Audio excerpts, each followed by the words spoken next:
ನಮಸ್ಕಾರ. ಇಂದಿನ ಸಂಚಿಕೆಯಲ್ಲಿ ನಾವು ಮೆಚೂರ್ಡ್ ಸ್ಕಿನ್ ಬಗ್ಗೆ ಮಾತಾಡ್ತಾ ಹೋಗೋಣ. ಇವಾಗ ಈ 40 ಅಥವಾ 35ರಿಂದ 40 ದಾಟಿರೋರಲ್ಲಿ ನಾವು ತುಂಬ ಮೆಲಸ್ಮಾ ಅಥವಾ ಪಿಗ್ಮೆಂಟೇಷನ್ ಅಥವಾ ಅನ್ಇವನ್ ಸ್ಕಿನ್ ಟೋನ್ನ ನೋಡ್ತಾ ಇರ್ತೀವಿ. ಸೊ ಇದರಿಂದ ತುಂಬ ಹಿಂಸೆ ಪಡ್ತಾ ಇರ್ತಾರೆ. ಯಾಕಂದರೆ ಏನೇ ಮೇಕಪ್ ಮಾಡಿಕೊಂಡ್ರೂ ಅದು ಕಾಣಿಸ್ತಾನೆ ಇರುತ್ತೆ. ಇಲ್ಲ ಯಾವಾಗಲೂ ನಾವು ಕನ್ಸೀಲರ್ ಹಾಕ್ಕೊಂಡು ನಾವು ಮೇಕಪ್ ಮಾಡ್ಕೊಳಕ್ಕಾಗಲ್ಲ, ಇದು ಬಂದ್ಬಿಟ್ಟಿದೆ ಹೇಗೆ ಹೋಗೋದು ಅಂತ ತುಂಬ ಹಿಂಸೆ ಪಡ್ತಾ ಇರ್ತಾರೆ.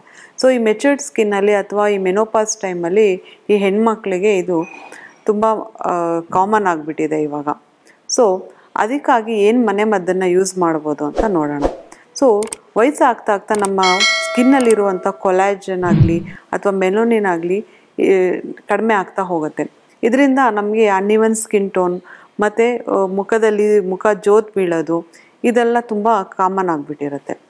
ಇದಕ್ಕಾಗಿ ನಾನಿವಾಗ ಒಂದು ಮನೆಯಲ್ಲೇ ಮಾಡ್ಕೊಳ್ಳುವಂಥ ಒಂದು ಕ್ರೀಮ್ ಹೇಳ್ತೀನಿ. ಅದು ಏನಂದರೆ ಅಕ್ಕಿ ತೊಳೆದ ನೀರು ನಿಮ್ಮ ಹತ್ರ ಬರುತ್ತೆ. ಸೊ ಅದು ಹೇಗಿದ್ರೂ ಅಡುಗೆ ಮನೇಲಿ ನಿಮ್ಗೆ ಸುಲಭವಾಗಿ ಸಿಗುವಂಥ ವಸ್ತು. ಅಕ್ಕಿ ತೊಳೆದ ನೀರು ಮತ್ತು ಮನೇಲಿ ರೆಡಿ ಮಾಡಿರುವಂಥ ತುಪ್ಪ ಮತ್ತು ಇದಕ್ಕೆ ಸ್ವಲ್ಪ ರೋಸ್ ವಾಟರು ಮತ್ತು ವಿಟಮಿನ್ ಇ ಆಯಿಲು ಇದಿಷ್ಟನ್ನು ಚೆನ್ನಾಗಿ ಮಿಕ್ಸ್ ಮಾಡಿ ಒಂದು ಪೇಸ್ಟ್ ಬರೋ ಥರ ರೆಡಿ ಮಾಡ್ಕೊಳ್ಬೇಕು.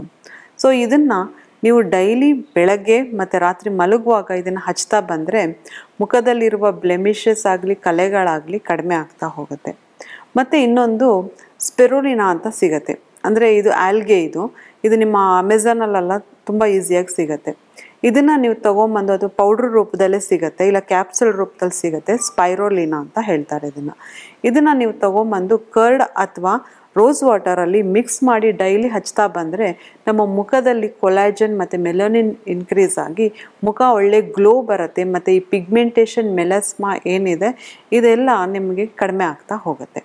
ಮತ್ತು ಇನ್ನೊಂದು, ತುಂಬ ನನ್ನ ಮುಖ ಸ್ಯಾಗಿ ಆಗ್ತಾಯಿದೆ, ಏನೇ ನಾನು ಮಾಡಿಕೊಂಡ್ರೂ ತುಂಬ ನನ್ನ ಮುಪ್ಪನ್ನ ಮುಚ್ಚಿಡೋಕ್ಕಾಗ್ತಾಯಿಲ್ಲ, ಮುಖದಲ್ಲಿ ತುಂಬ ವ್ರಿಂಕಲ್ಸ್ ಬರ್ತಾಯಿದೆ ಅಂತ ಹೇಳಿದ್ರೆ ಇದಕ್ಕೆ ಇನ್ನೊಂದು ಮದ್ದು ಏನಂದರೆ, ಫಸ್ಟ್ ನಾವು ಈಗ ಲಿಂಫ್ಯಾಟಿಕ್ ಮಸಾಜ್ ಅಂತ ನಾನೇನು ಹೇಳಿದೆ, ವಿಟಮಿನ್ ಇ ಆಯಿಲ್ ಹಾಕ್ಕೊಂಡು ಅಥವಾ ಕ್ಯಾಸ್ಟರ್ ಆಯಿಲ್ ಹಾಕ್ಕೊಂಡು ಇದನ್ನು ನಾವು ಡೈಲಿ ನಾವು ಮಾಡ್ತಾ ಬಂದಾಗ ಅಪ್ಲಿಫ್ಟ್ಮೆಂಟ್ ಅಂದರೆ ಮುಖ ನಾವು ಅಪ್ಲಿಫ್ಟ್ಮೆಂಟಾಗಿ ನಾವು ಫೇಶಿಯಲ್ ಟೈಪ್ ಮಾಡಿಕೊಂಡಾಗ ಮುಖ ಸ್ವಲ್ಪ ತುಂಬ ಸ್ಟಿಫ್ನೆಸ್ ಬರುತ್ತೆ.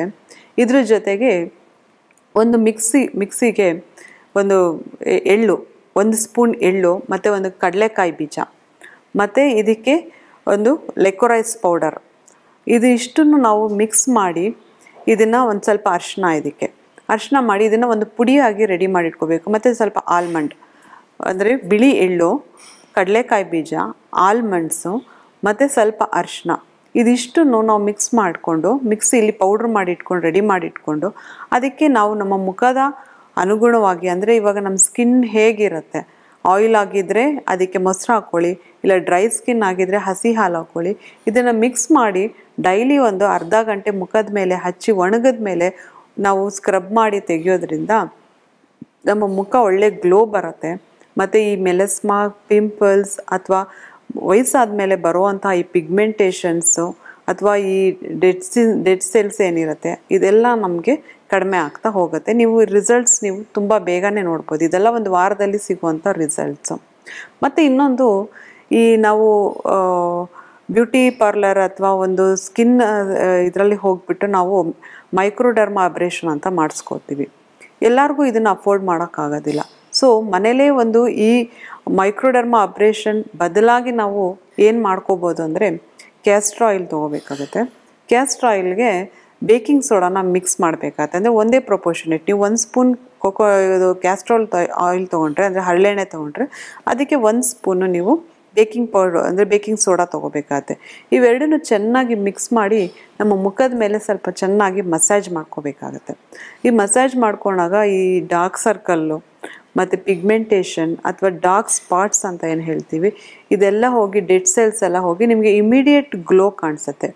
ಇದನ್ನು ಹೇಗೆ ತೊಳ್ಕೊಬೇಕಂದ್ರೆ ಸ್ವಲ್ಪ ಬೆಚ್ಚಗಿರೋ ನೀರಲ್ಲಿ ತೊಳೆದು ಸ್ವಲ್ಪ ಕಡಲೆ ಹಿಟ್ಟು ಹಾಕಿ ನೀವು ಮುಖ ತೊಳ್ಕೊಂಡಾಗ ನೀವು ಇಮಿಡಿಯೇಟ್ ಗ್ಲೋ ಇದನ್ನು ನೀವು ನೋಡ್ಬೋದು. ಹಾಗೆ ಇದುವರೆಗೂ ಪಿಂಪಲ್ಸ್ಗಾಗಲಿ ಅಥವಾ ಪಿಗ್ಮೆಂಟೇಷನ್, ಮೆಲಸ್ಮಾ, ಡಾರ್ಕ್ ಸ್ಪಾಟ್ಸ್ ಕೇಳಿದ್ವಿ. ಹಾಗೆ ನನ್ನ ಸ್ಕಿನ್ ಬ್ರೈಟ್ನಿಂಗ್ ಆಗಬೇಕಂತ ಕೂಡ ಕೇಳ್ತೀರಾ. ಸ್ಕಿನ್ ಬ್ರೈಟ್ನಿಂಗೋಸ್ಕರ ಏನು ಮಾಡ್ಬೋದಂದರೆ ಆವರಂಪು ಅಂತ ಸಿಗುತ್ತೆ.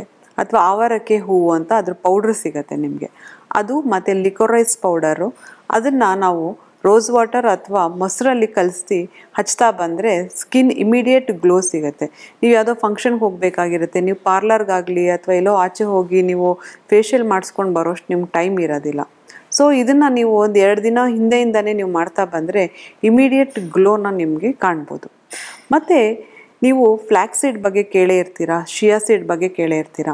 ಸೊ ಇದ್ರ ಸೇವನೆ ಮಾಡೋದ್ರಿಂದ ಸ್ಕಿನ್ ಮತ್ತು ಹೇರ್ಗೆ ತುಂಬಾ ಹೆಲ್ಪ್ಫುಲ್ ಆಗಿರುತ್ತೆ.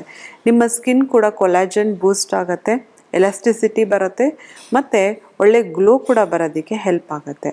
ಸೊ ನಮ್ಮ ಡೈಲಿ ಫುಡ್ ಇಂಟೇಕಲ್ಲಿ ನಾವು ಫ್ಲ್ಯಾಕ್ಸ್ ಸೀಡ್ ಮತ್ತು ಶಿಯಾ ಸೀಡ್ಸ್ನ ಸೇರಿಸೋದು ತುಂಬ ಒಳ್ಳೆಯದು. ಫ್ಲ್ಯಾಕ್ಸ್ ಸೀಡ್ನ ನೀವು ಏನು ಹುರಿಬೇಕಾಗಿಲ್ಲ, ನೀವು ಅಂಗಡಿಯಿಂದ ಸ್ಟೋರಿಂದ ತಂದು ಸ್ವಲ್ಪ ಬಿಸಿಲಿಗೆ ಹಾಕಿ ಅದನ್ನು ಮಿಕ್ಸಿಲಿ ಪುಡಿ ಮಾಡಿ ಡೈಲಿ ಬಿಸಿನೀರಲ್ಲಿ ಬೆಳಗ್ಗೆ ಒಂದು ಟೈಮ್ ನೈಟ್ ಒಂದು ಟೈಮ್ ತೊಗೊಂಡ್ರೆ ಸಾಕು. ಶಿಯಾ ಸೀಡ್ ಕೂಡ ನೀವು ರಾತ್ರಿ ನೆನೆಸಿ ಇದನ್ನು ಬೆಳಗ್ಗೆ ನಿಂಬೆಹಣ್ಣು ಜೊತೆ ತೊಗೊಳೋದ್ರಿಂದ ಬಾಡಿ ವೆಯ್ಟ್ ಕೂಡ ಕಡಿಮೆ ಆಗುತ್ತೆ ಮತ್ತು ಸ್ಕಿನ್ ಕೂಡ ತುಂಬ ಗ್ಲೋ ಬರುತ್ತೆ. ಇದಲ್ಲದೆ ನಮ್ಮ ಅಡುಗೆ ಮನೆಯಲ್ಲೇ ಸಿಗುವಂಥ ಸುಮಾರು ನಾವು ಸೀಡ್ಸ್ ಅಂತ ಹೇಳ್ತೀವಿ, ಯಾವುದಂದರೆ ಫ್ಲ್ಯಾಕ್ಸ್ ಸೀಡ್, ಶಿಯಾ ಸೀಡ್, ಮತ್ತು ಸನ್ಫ್ಲವರ್ ಸೀಡ್ಸ್, ಮತ್ತು ಪಂಪ್ಕಿನ್ ಸೀಡ್ಸ್, ಮೆಲನ್ ಸೀಡ್ಸ್, ಇದನ್ನೆಲ್ಲ ನಾವು ಡೈಲಿ ತೊಗೊಳ್ತಾ ಬಂದರೆ ಇದೇ ನಾನು ಹೇಳ್ದಂಗೆ ಸ್ಕಿನ್ ಅಥವಾ ಮತ್ತು ಹೇರ್ಗೆ ತುಂಬಾ ಇಂಪ್ರೂವ್ ಆಗುತ್ತೆ. ನಿಮ್ಮ ಹೇರ್ ಫಾಲ್ ಆಗ್ತಾಯಿದ್ರೆ ಹೇರ್ ಫಾಲ್ ಕೂಡ ನಿಮಗೆ ದಿನಕ್ರಮೇಣ ಕಡಿಮೆ ಆಗ್ತಾ ಬರುತ್ತೆ. ನೀವೊಂದು 2-3 ದಿನದಲ್ಲೇ ಇದರ ರಿಸಲ್ಟ್ ನೋಡ್ಬೋದು. ಮತ್ತು ಕೂಡ ಹಾರ್ಮೋನ್ಸ್ ಕೂಡ ಇದು ತುಂಬ ಒಳ್ಳೆಯದು. ಹೆಣ್ಮಕ್ಳಿಗೆ ಹಾರ್ಮೋನ್ಸ್ ಇಂಬ್ಯಾಲೆನ್ಸ್ ಇವಾಗ ತುಂಬ ಕಾಮನ್ ಆಗಿಬಿಟ್ಟಿದೆ.